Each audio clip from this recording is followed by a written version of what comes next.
tus brazos para conquistar las promesas que Jesús nos da. Solo espera y tú verás el milagro que Cristo hará. Un lugar para celebrar la victoria que su sangre nos da. Solo confía y cree en Él, que en familia lo encontrará. Hay un lugar para todos, en familia de Dios.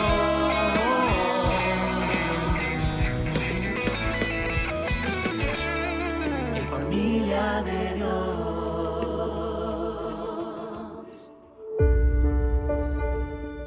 Todos hemos sufrido algún tipo de pérdida en la vida.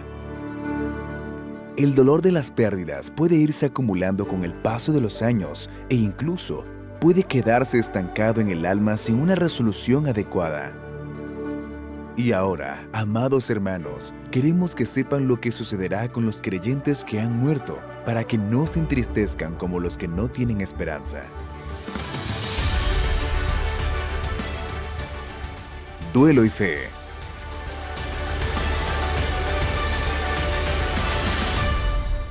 Bienvenidos a la quinta parte de la serie titulada Duelo y Fe.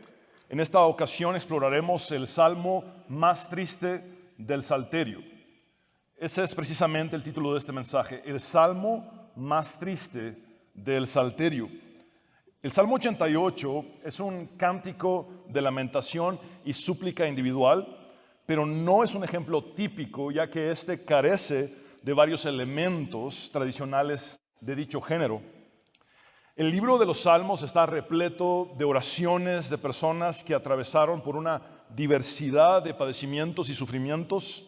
No obstante, el Salmo 88 es único en su desolación y es incomparable en su tono de desesperación y oscuridad.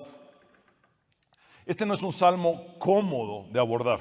Por consiguiente, ha sido marginado y relegado, convirtiéndose en uno de los salmos menos predicados de la Biblia. Sin embargo, debemos reconocer que el marginado y casi olvidado Salmo 88 es tan canónico como el Salmo 23, que es uno de los más conocidos y predicados.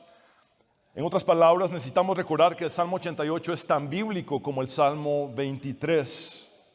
Y por consiguiente debemos explorarlo siendo receptivos, debido a que, sin lugar a dudas, este contiene un mensaje importante que Dios quiere que cada uno de nosotros recibamos.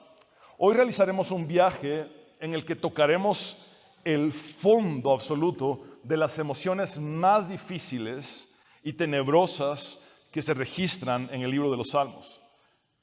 No tengas miedo de emprender este recorrido, aunque sea incómodo, porque estoy seguro de que Dios te hablará al hacerlo y que al final del trayecto profundizarás más en tu relación con Dios.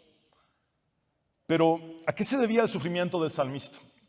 ¿Y cómo él interpretaba este sufrimiento? ¿Cómo él entendía su desgracia y su desolación? Partamos de notar los siguientes detalles claves.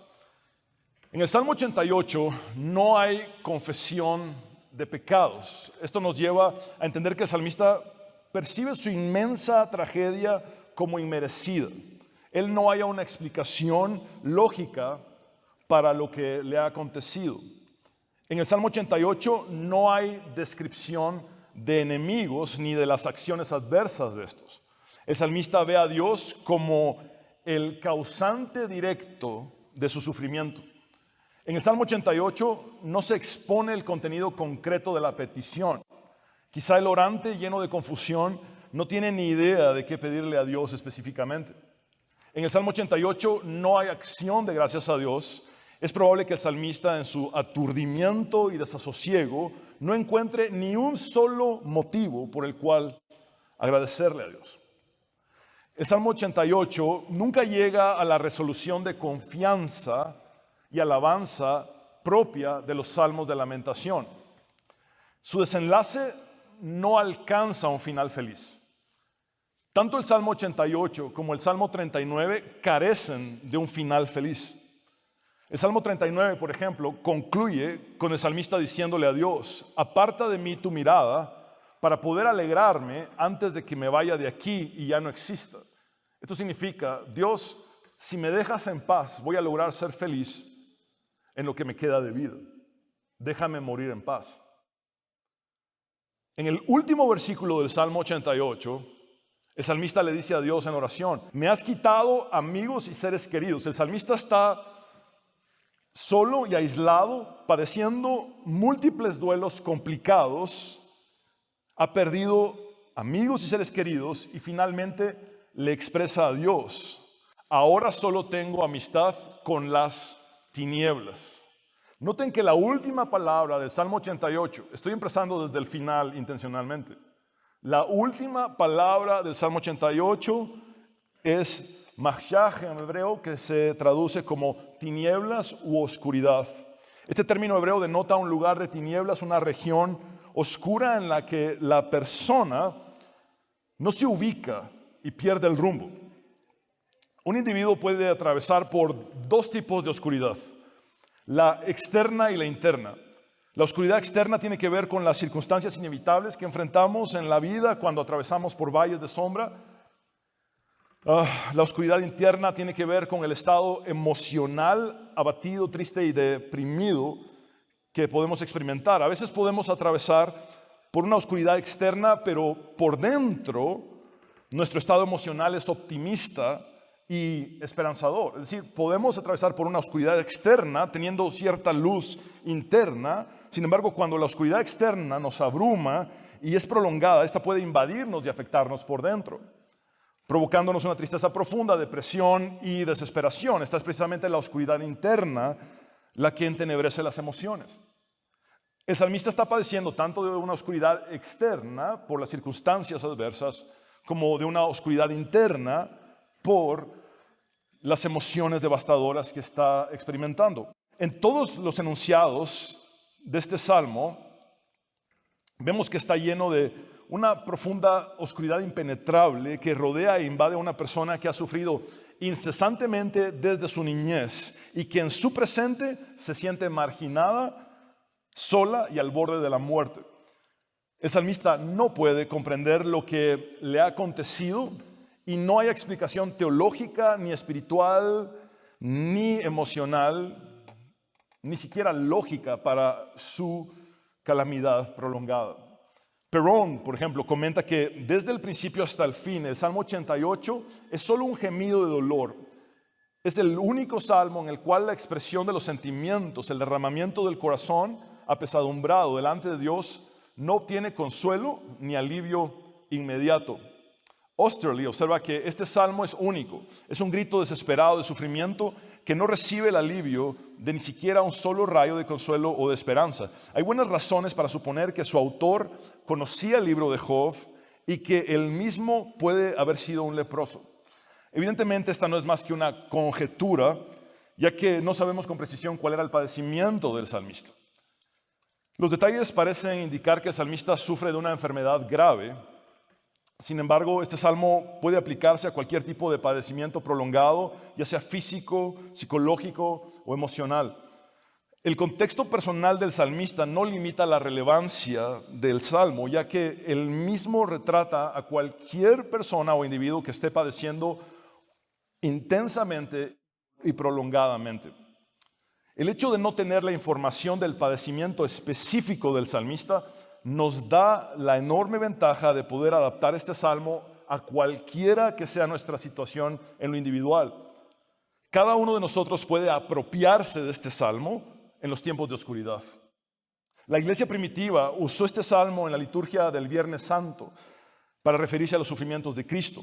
Pero también este salmo refleja las inmensas angustias de muchos cristianos a lo largo de la historia. Quizá incluso te refleje a ti en lo que estás atravesando en el presente. Tal vez hoy llegues a concluir que por fin alguien ha logrado plasmar en palabras los sentimientos que te han abrumado por mucho tiempo.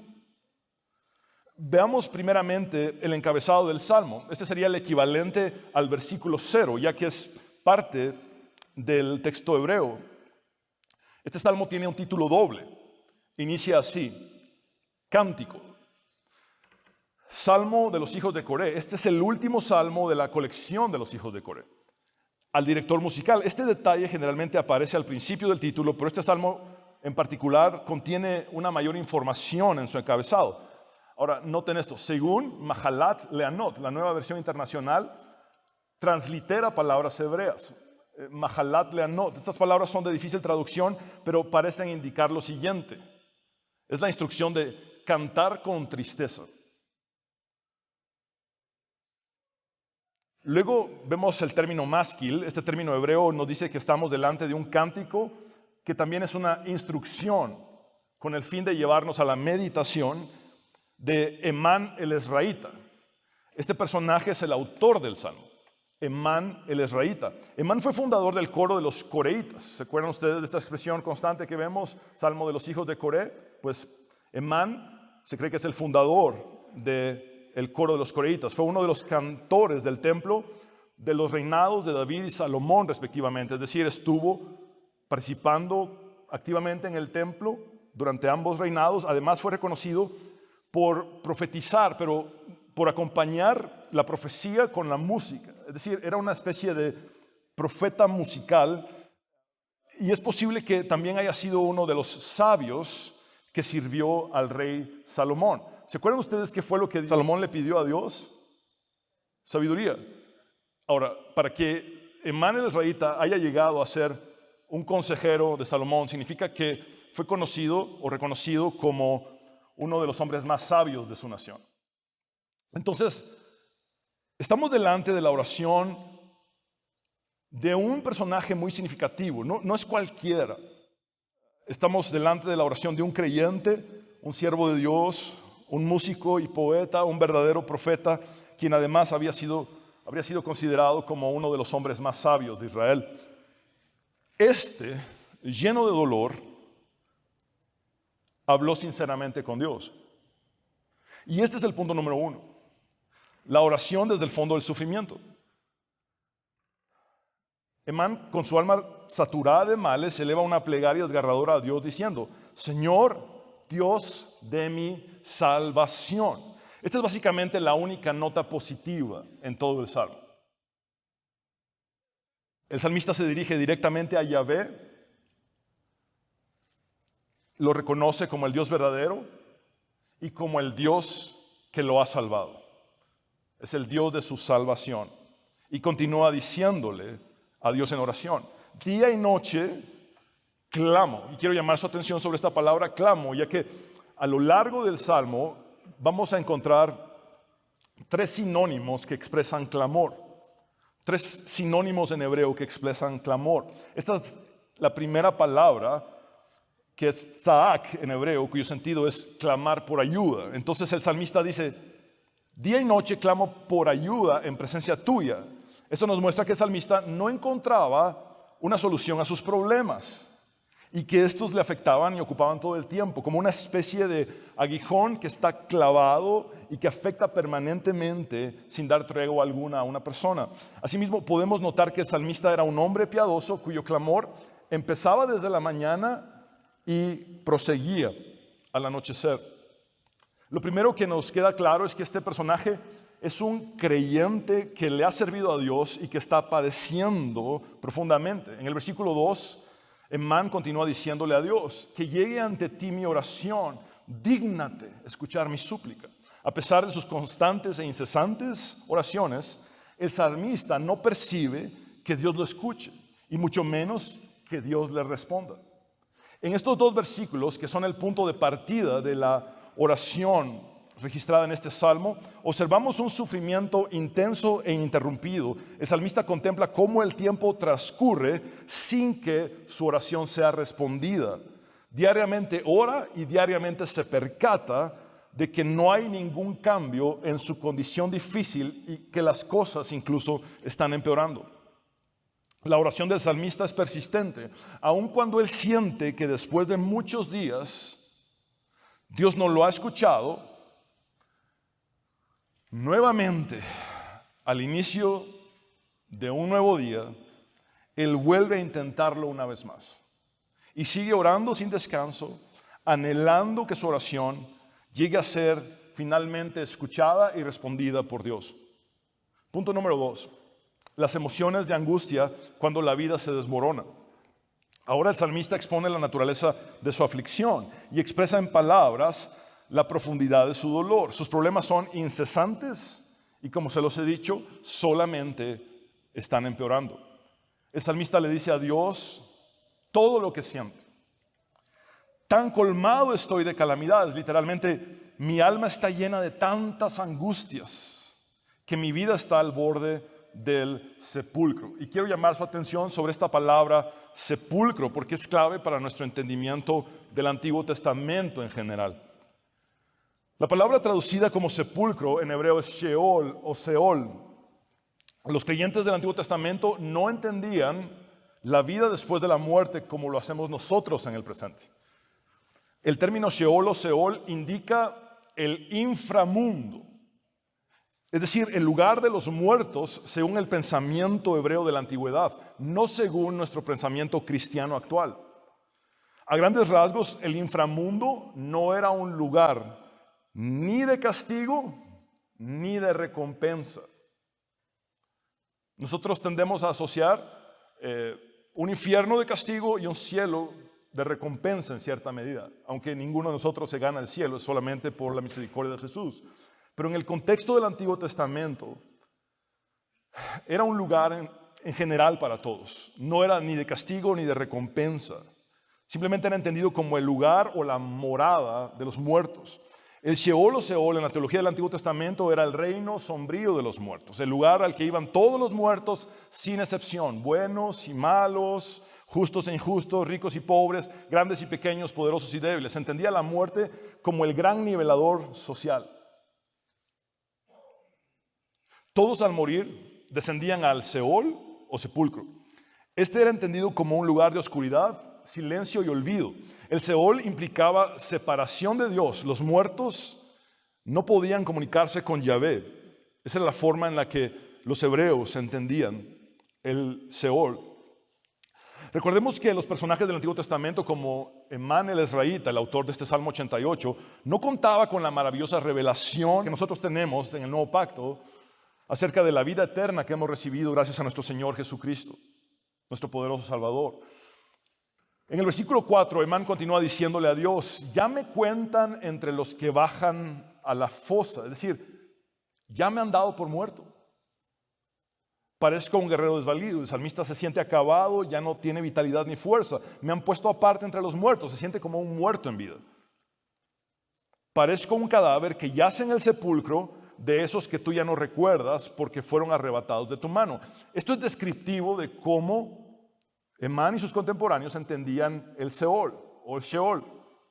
Vean, parezco un cadáver que yace en el sepulcro, en el Seol, de esos que tú ya no recuerdas. Es entendido como el lugar del olvido, porque fueron arrebatados de tu mano. El Seol se entiende como un lugar donde la persona es separada de Dios. Desde la antigua cosmovisión hebrea, Emán sentía que estaba igual que los muertos, olvidado y desprotegido, arrebatado de la mano de Dios. Ahora, mientras que la muerte era entendida para Emán y sus contemporáneos como ser arrebatados de la mano de Dios, en contraste a esto, Jesús dice en Juan capítulo 10, donde Él se presenta como el buen pastor, lo siguiente: y yo les doy vida eterna, y no perecerán jamás, ni nadie los arrebatará de mi mano. ¿Notan el contraste? ¿Notan la esperanza que tenemos en el nuevo pacto? La claridad de la revelación de Dios. Pablo dice que ni la muerte nos separará de Él. Ahora, en el versículo 6, Emán le expresa a Dios lo siguiente: me has echado en el foso u hoyo más profundo, en el más tenebroso de los abismos. El peso de tu enojo ha recaído sobre mí, me has abrumado con tus olas. Selah. Selah es una palabra de difícil traducción, pero puede implicar una pausa para meditar. El salmista ilustra poéticamente la ira de Dios azotándolo como olas en una tempestad, como una especie de tsunami divino que lo arrastra y lo hunde en el dolor más profundo. El salmista ve a Dios como la fuente principal y única de sus aflicciones. Él cree que Dios ha provocado y traído toda esta desgracia sobre él.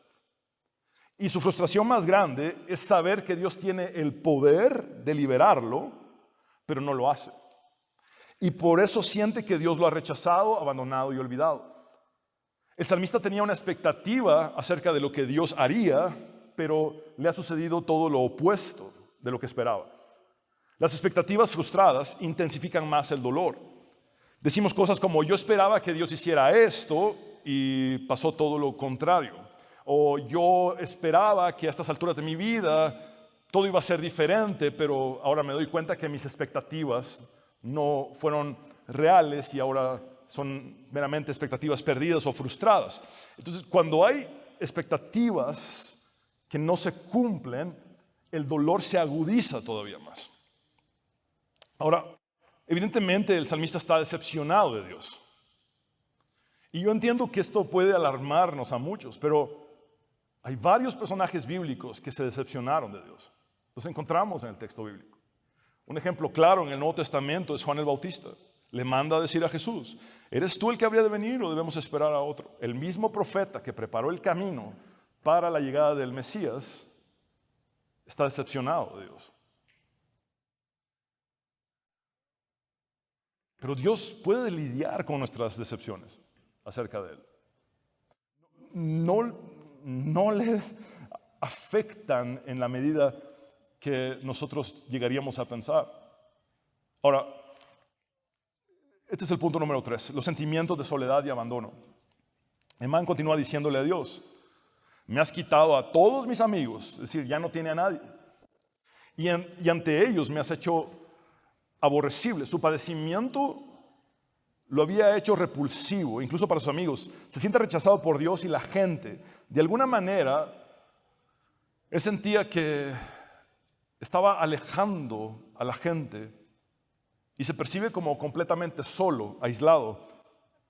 Él sigue diciendo: estoy aprisionado y no puedo librarme.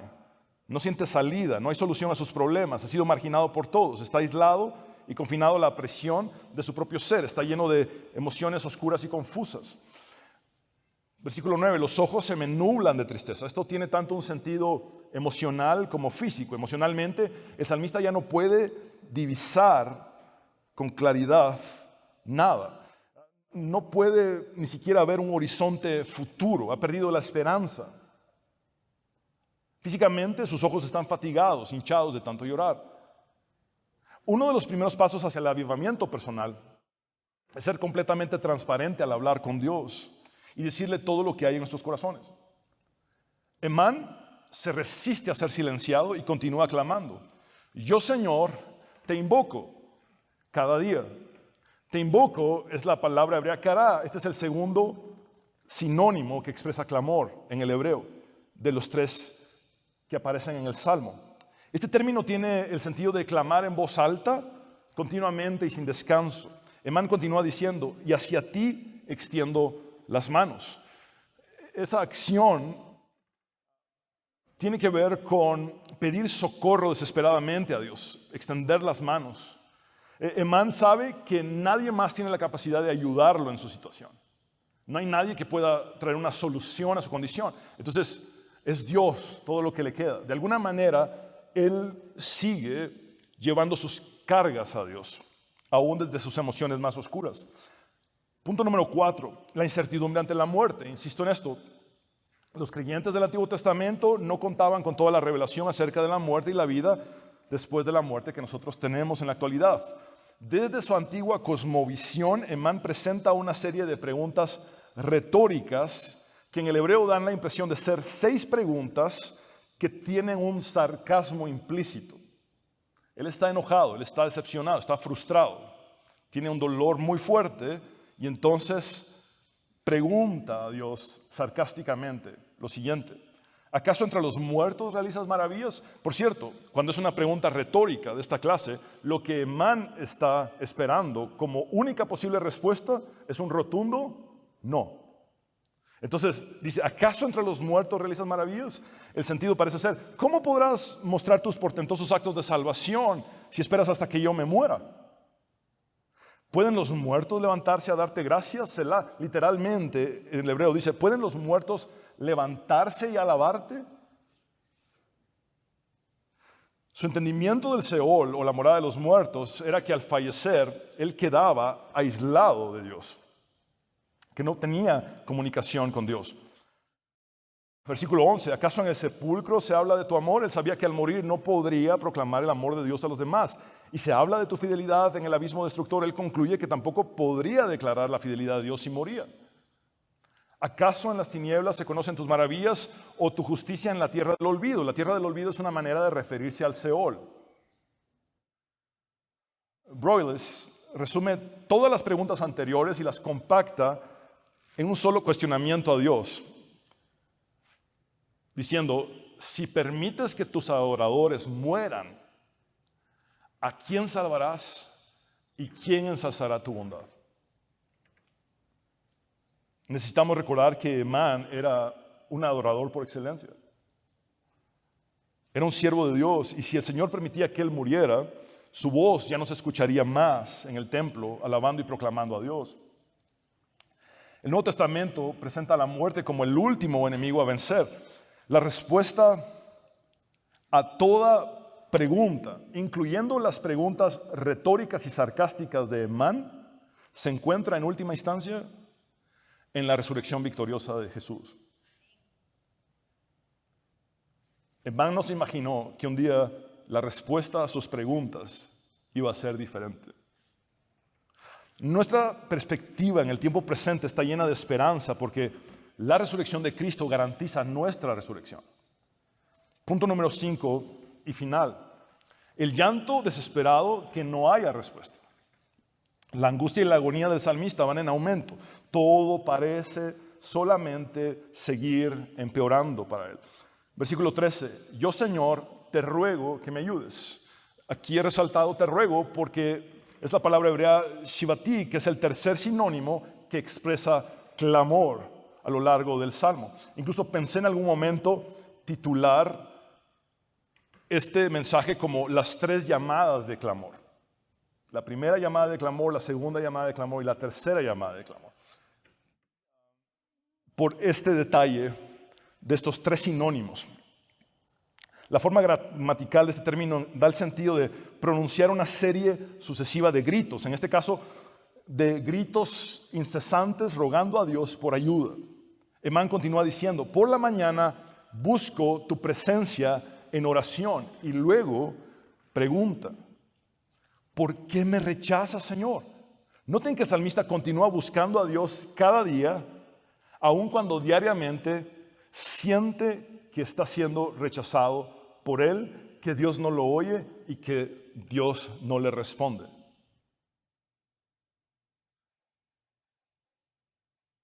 No pierdan ese detalle, es imprescindible. Volvamos al final del versículo 13. Por la mañana busco tu presencia en oración y luego pregunta, ¿por qué me rechazas, Señor? Es decir, todos los días me percibo como rechazado, como que no me escuchas, todos los días siento que no me respondes, pero aquí estoy otra vez.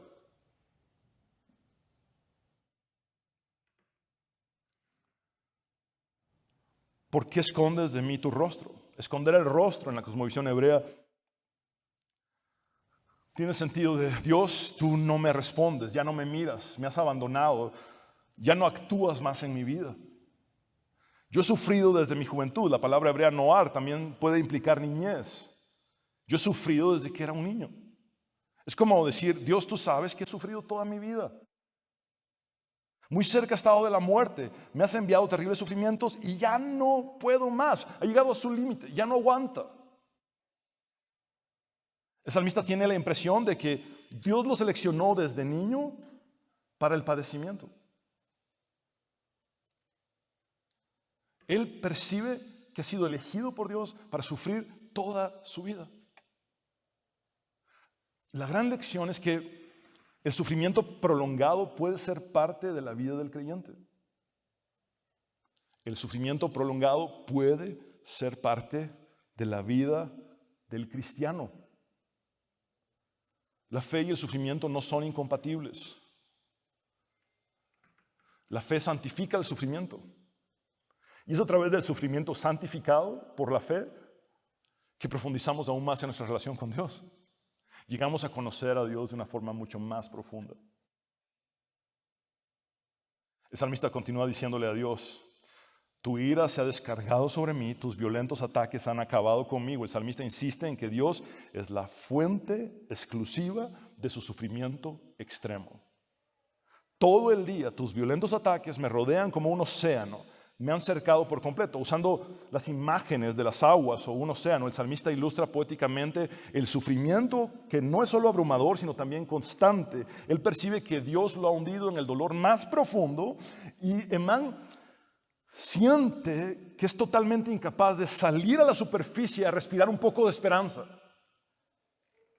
En el último versículo, el salmista le dice a Dios: me has quitado amigos y seres queridos. Ahora solo tengo amistad con las tinieblas. Por favor, noten la última línea. Ahora solo tengo amistad con las tinieblas. Esto es tan fuerte como decir: Dios, las tinieblas se convirtieron en mis amigas porque tú decidiste dejar de ser mi amigo. Las tinieblas son mejores amigas de lo que tú eres. En mi situación actual, Dios, tú me abandonaste y las tinieblas me acompañan. Es muy fuerte. El despecho del salmista casi raya en el borde de lo que podría considerarse como blasfemia. Como ya lo hemos visto, la última palabra del poema es machshach, oscuridad, que tiene sentido de un lugar tenebroso, donde no se ubica una persona y donde no hay rumbo. El salmista está atrapado allí y el final del salmo deja una sensación de preocupación total y desesperanza absoluta.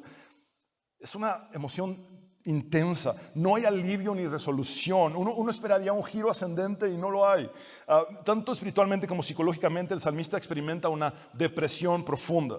Sufre oscuridad externa por sus circunstancias y oscuridad interna por sus emociones devastadoras.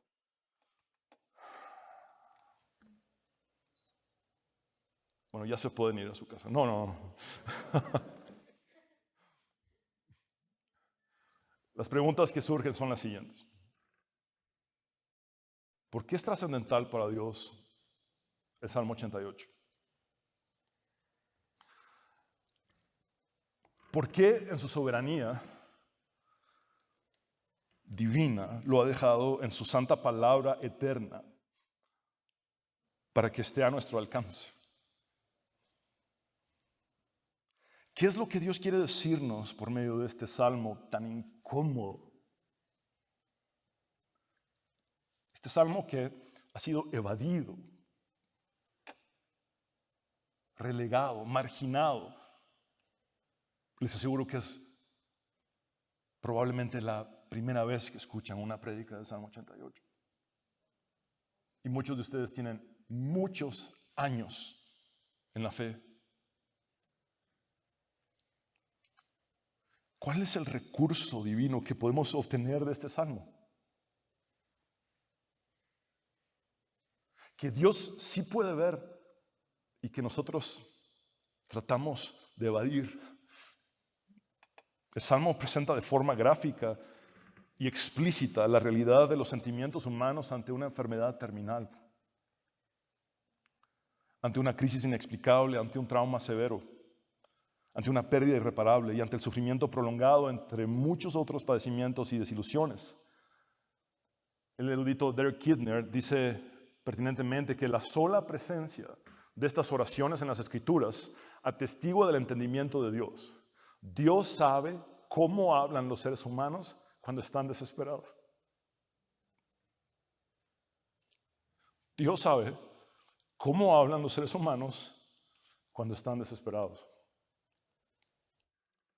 Para Dios es importante que aún en medio de nuestra peor angustia nos expresemos libremente y sinceramente en oración a Él.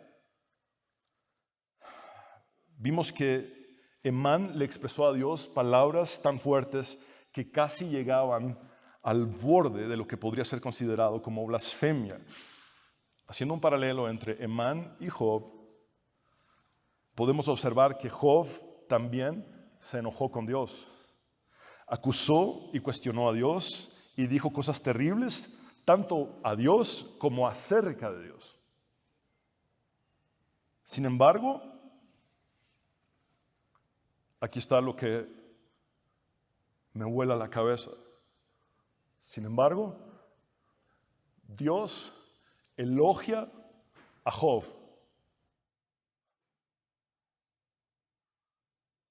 Dijo cosas terribles a Dios y cosas terribles acerca de Dios, y lo que recibe es un elogio de parte de Dios por sus palabras.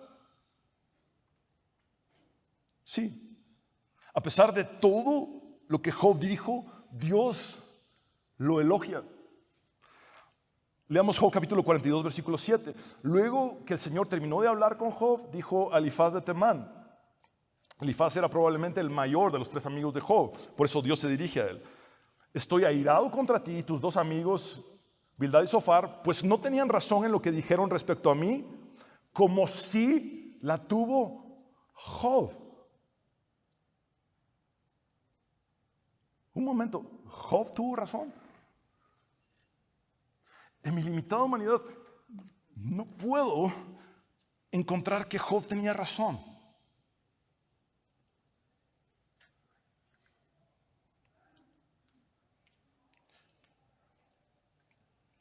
No obstante, Dios descalificó los argumentos y los discursos filosóficos y teológicos de los amigos de Job, mientras que en contraste elogió sin reserva alguna a Job.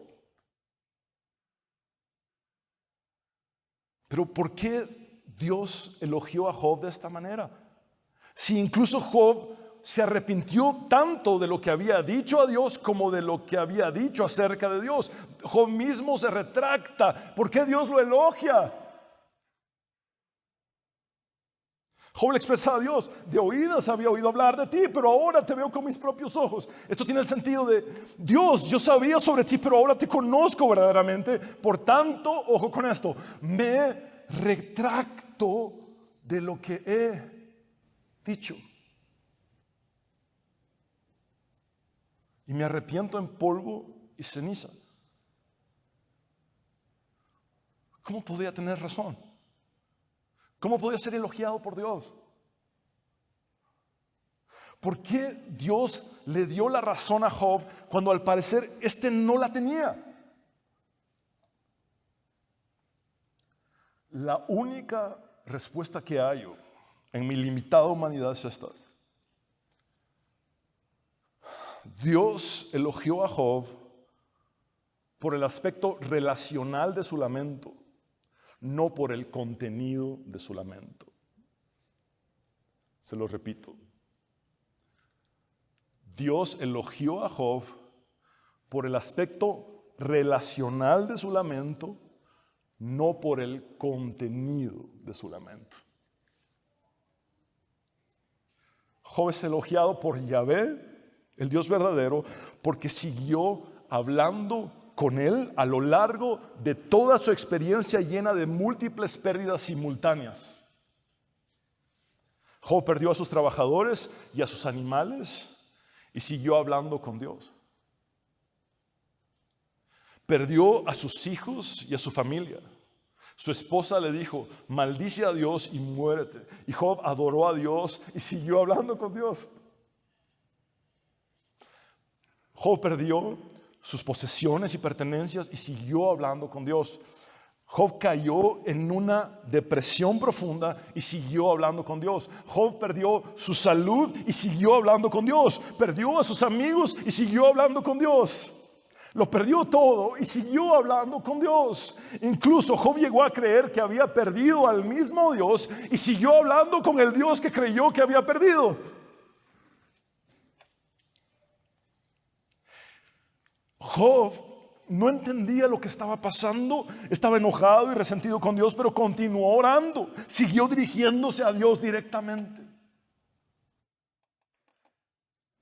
El respaldo del Dios perfecto a las palabras imperfectas de Job nos muestra que relacionarnos directamente con Dios es más importante que tener la razón en lo que decimos en oración.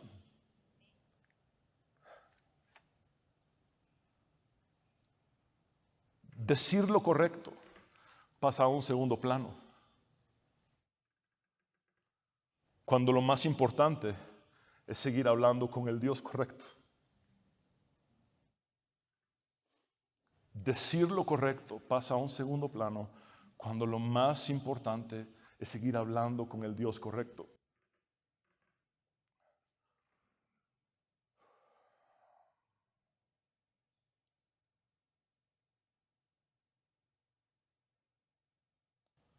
Aun cuando en nuestra confusión lleguemos a decir algo incorrecto. Jeremías escribió que nada hay tan engañoso como el corazón del ser humano. Y hemos visto que un corazón roto por la pérdida amplifica su capacidad de engaño. ¿Y qué discurso correcto puede emitir un corazón roto? No se trataba de cuán acertado era el discurso de Job, sino de que siguió hablando con Dios. Por eso, el simple hecho de orar honestamente en medio del dolor y la desesperación, aun cuando nos sentimos desilusionados de Dios, es en sí un acto de fe muy poderoso. Seguir hablando con Dios en el fondo de las emociones más oscuras es un acto de fe poderoso. Por eso, pase lo que pase, no dejes de hablar con Dios. No dejes de expresarle sinceramente, honestamente, todo lo que sientes, todo lo que hay en tu corazón, aunque sea un mero engaño de un corazón roto. Díselo a Dios, dile, esto es lo que siento, esto es lo que percibo, que te busco todos los días y que no me oyes. Siento que te ruego y no me respondes. Siento que volteaste tu rostro, que me abandonaste, que siento que ya no obras más en mi vida.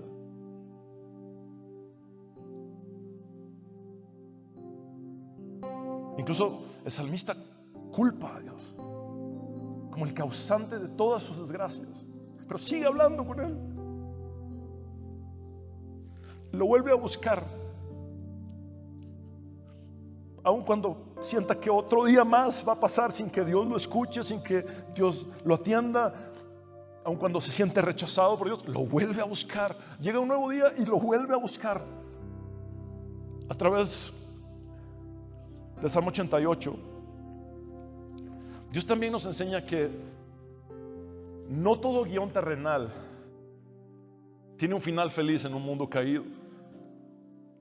Se lo repito, a través del Salmo 88, Dios nos recuerda que no todo guión terrenal tiene un final feliz en un mundo caído. Nuestra mejor vida no es ahora, sino que será después, en el mundo venidero, cuando Dios restaure todas las cosas. Nuestra mejor vida no es aquí, sino allá. No es aquí, sino allá. No nos hagamos tesoros en esta tierra, donde la polilla y el orín corrompen, sino en el cielo, donde nada se pierde. Jesús dijo: estas cosas les he hablado para que en mí tengan paz. En el mundo tendrán aflicción, pero confíen, yo he vencido al mundo. El mundo actual, el mundo presente, ofrece aflicciones sin tregua, aflicción tras aflicción. Pero el mundo venidero será distinto. Observen este balance. La vida de Job parece tener un final feliz, y la vida de Emán, el israelita, no lo tiene. Observen este balance que nos ofrece la palabra de Dios. La vida de Job parece tener un final feliz. La vida de man no tiene un final feliz.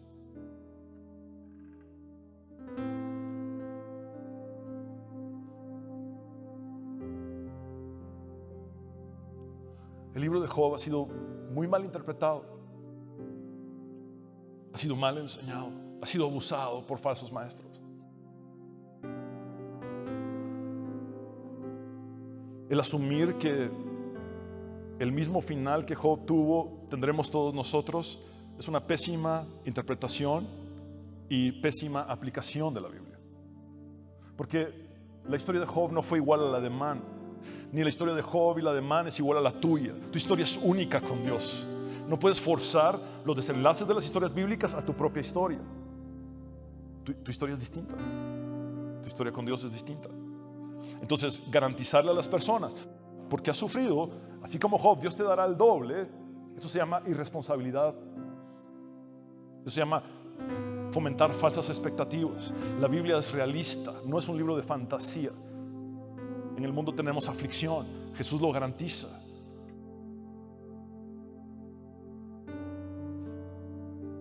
Lo cierto es que el libro de Job, más allá de tratarse de un final feliz, trata de una relación no contractual con Dios. Se lo repito, el libro de Job, más allá de tratarse de un final feliz, trata de una relación no contractual con Dios. Así como lo oyes, el libro de Job, más allá de tratarse de un final feliz, trata de una relación con Dios que no está basada en un canje. No es un te doy para que me des y dame para que te dé.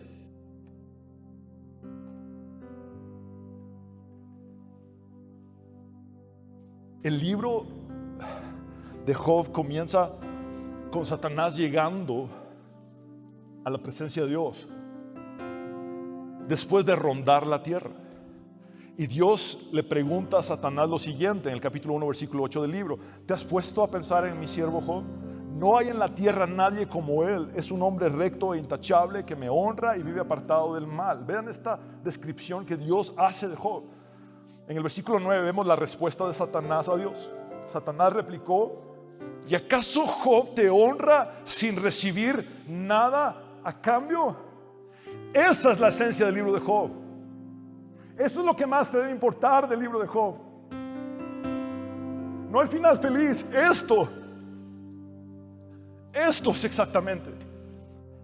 Satanás argumentó que Job tenía una relación transaccional con Dios, que la relación de Job con Dios estaba condicionada a todas las bendiciones, alegrías, felicidades, provisiones, abundancia y la protección que Dios le había dado a Job.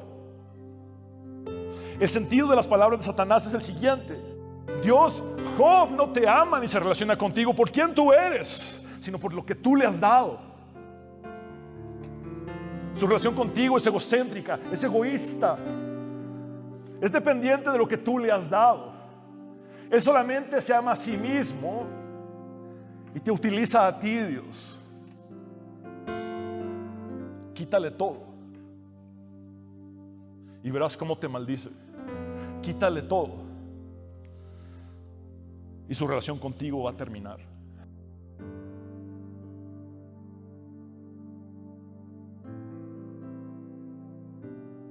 Ciertamente el autor del libro de Job no solamente quiere que sus lectores observemos que Satanás dice tales cosas acerca de Job, sino que también las dice acerca de cada uno de nosotros. Se lo repito, la intención que el Espíritu Santo pone en el autor de Job de escribir un relato del que Job ni siquiera se enteró en su tiempo de vida, en el que Dios tiene una conversación con Satanás, tiene que ver no solamente con informarnos acerca de Job, sino también de ponernos en alerta de que Satanás dice lo mismo de cada uno de nosotros. Satanás quiere demostrar que nuestra relación con Dios es meramente convenenciera, transaccional, contractual, condicional, de canje, te doy para que me des y dame para que te dé. Satanás quiere demostrar que si Dios nos lo quitara todo, lo maldeciríamos y nuestra relación con Él se acabaría.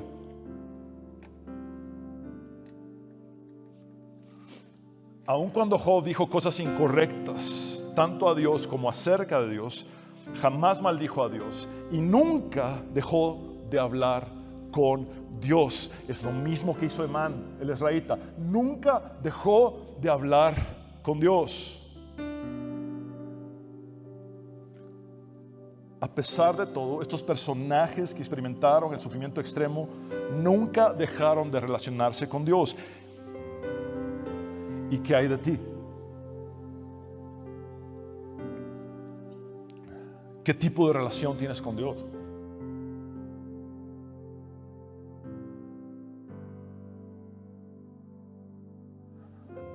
Con todo respeto, voy a decirte quizá lo más fuerte que podría decirte en tu vida. ¿Acaso Satanás tiene razón en cuanto a tu relación con Dios? ¿Acaso Satanás tiene razón en cuanto a tu relación con Dios? Y espero de todo corazón que esto te sacuda tanto como a mí.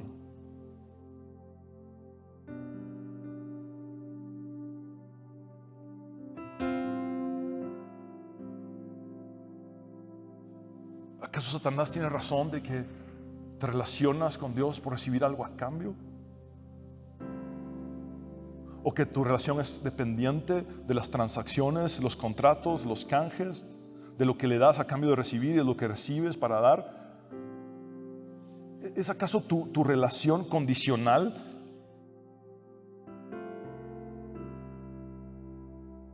Es más, déjame incomodarte otro poquito. Bienvenido a la iglesia.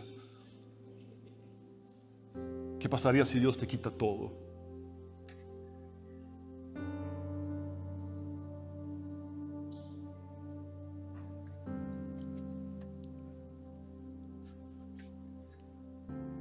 ¿Qué pasaría si Dios te lo quita todo?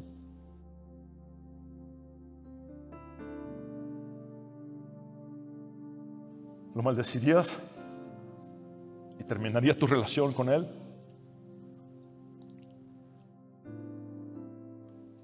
¿O serías como estos hombres justos, como Emán el israelita,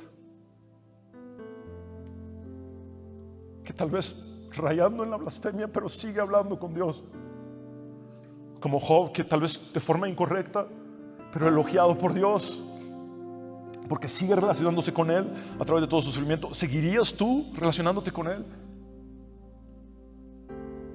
La desgracia de Job fue concomitante, fue una tras otra. ¿Qué pasaría si pierdes todo?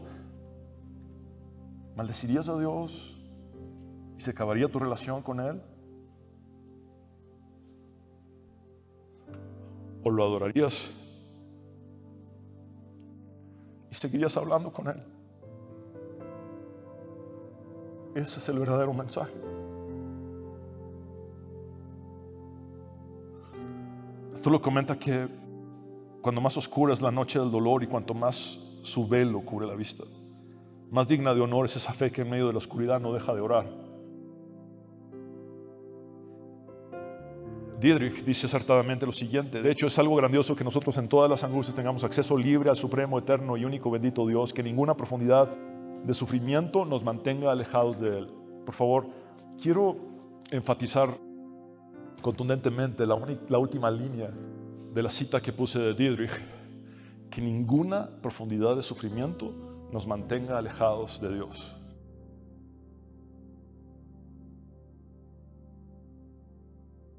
Esta es la conclusión de este mensaje. Si sientes que no mereces todo el padecimiento que has experimentado, quiero decirte que hubo alguien mucho mejor que tú y que yo, que sufrió mucho más que todos nosotros.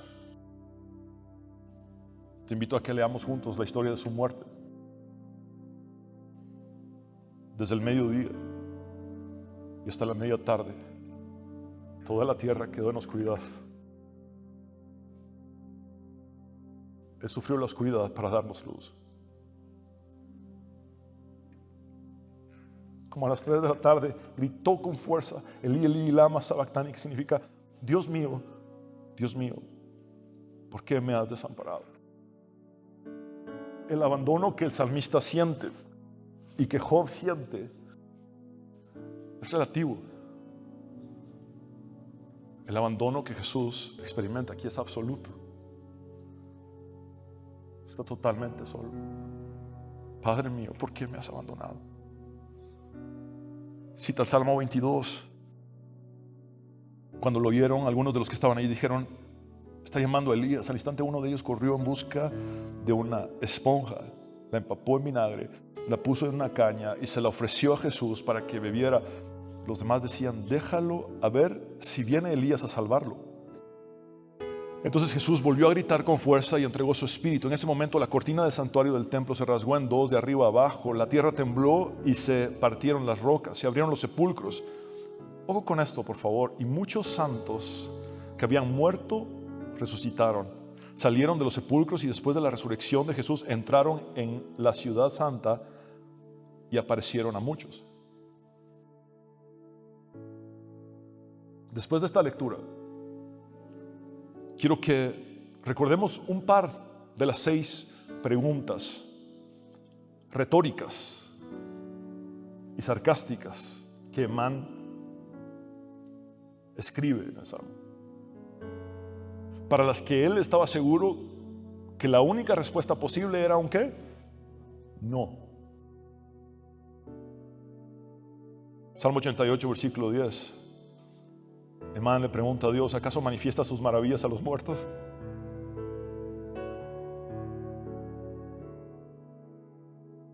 ¿Cuál es nuestra respuesta a esta pregunta a la luz de la muerte y resurrección de Jesús?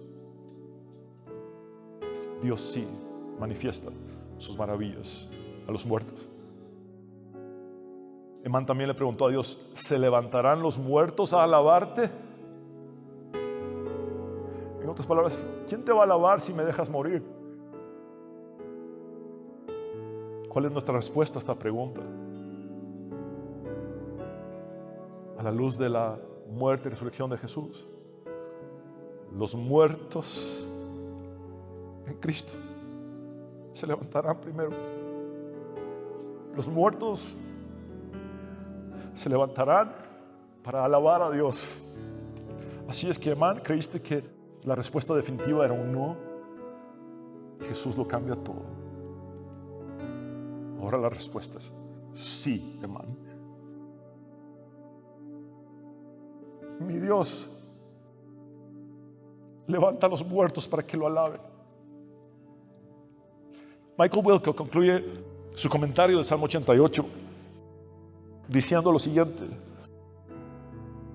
Esta se refiere a la situación de Emán. Puede ser la experiencia del creyente y no tiene por fuerza que ser sinónima de perdición. Puede sucederle a cualquiera, aún sin merecerlo, y no tendría que apuntar a un desvío. Puede suceder en cualquier momento mientras este mundo siga dando vueltas, tan solo que en el próximo, es decir, en el mundo venidero, estas situaciones no ocurrirán. Y puede, por otra parte, que suceda sin que se sepa de momento su porqué. Las respuestas existen, hay de cierto un propósito y un día nos será plenamente revelado. Hoy entendemos que existe un plan divino que es superior a nuestras emociones fatalistas y oscuras. Hoy entendemos que nuestro propósito es superior a nuestras vidas. Aunque percibas que tus tinieblas son absolutas y permanentes, lo cierto es que estas solamente son relativas y temporales. En su visión de un cielo nuevo y una tierra nueva, Juan describe lo siguiente: oí una potente voz que provenía del trono y decía, aquí entre los seres humanos está la morada de Dios. Él acampará en medio de ellos y ellos serán su pueblo. Dios mismo estará con ellos y será su Dios. Él les enjugará toda lágrima de los ojos. Ya no habrá muerte, ni llanto, ni lamento, ni dolor, porque las primeras cosas han dejado de existir.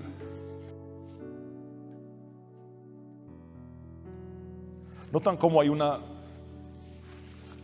o muchas razones para que Dios nos haya dejado un salmo como el 88. El sufrimiento del salmista, que probablemente aconteció unos 3000 años atrás, sigue siendo un instrumento en las manos de Dios a través de su arte, porque Dios puso este arte en su palabra. Entonces sigue llegándonos a nosotros. No sabemos la melodía del salmo, pero sí sabemos su letra. Y podemos explorar los sentimientos de Emán el Ezraíta y aprender tanto de él como de Job. Por eso, pase lo que pase, sea la situación cual sea, no dejes de hablar con Dios. No te preocupes tanto del contenido de tu lamentación, sino de que tu lamentación, por más incorrecta que pueda ser, llegue al Dios correcto. Habla con Él, abre tu corazón, dile todo lo que sientes, cómo percibes las cosas, cómo las has entendido, aunque las hayas entendido mal. Sigue hablando con Dios, sigue teniendo una relación con Dios. Y por último, quítate la presión de un final feliz en este mundo.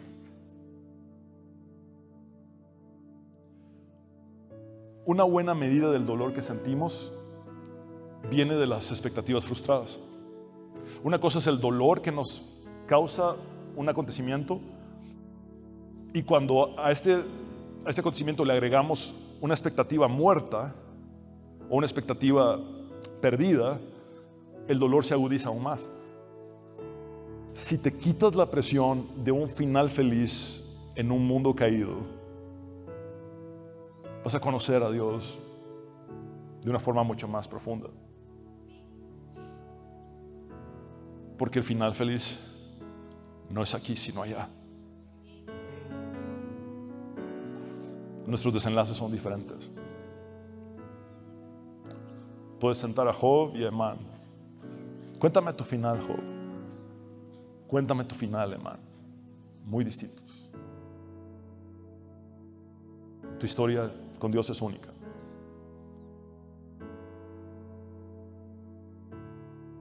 A ti sea la gloria, Padre, Hijo y Espíritu Santo. Quiero hablar contigo, hombre y mujer, que necesitas entregar tu vida a Jesús. Haz esta oración de fe conmigo y habla con Él como nunca antes lo has hecho. Dile: Señor Jesús, sálvame. Reconozco que soy pecador, pero también sé que moriste en la cruz para perdonar mis pecados y que resucitaste al tercer día para darme la victoria y la vida eterna. Sálvame, Jesús.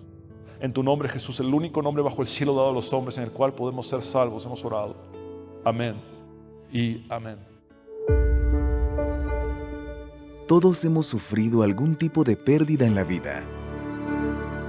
El dolor de las pérdidas puede irse acumulando con el paso de los años e incluso puede quedarse estancado en el alma sin una resolución adecuada. Y ahora, amados hermanos, queremos que sepan lo que sucederá con los creyentes que han muerto, para que no se entristezcan como los que no tienen esperanza. Duelo y fe.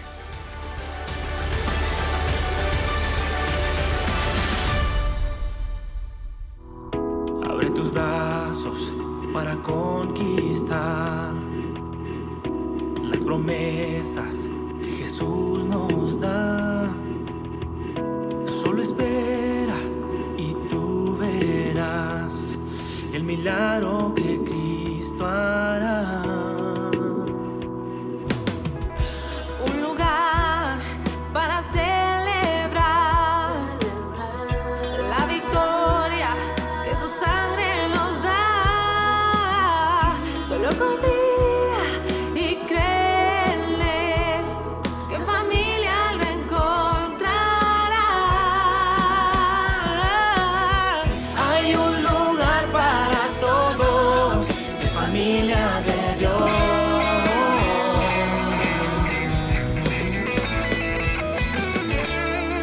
Familia de Dios.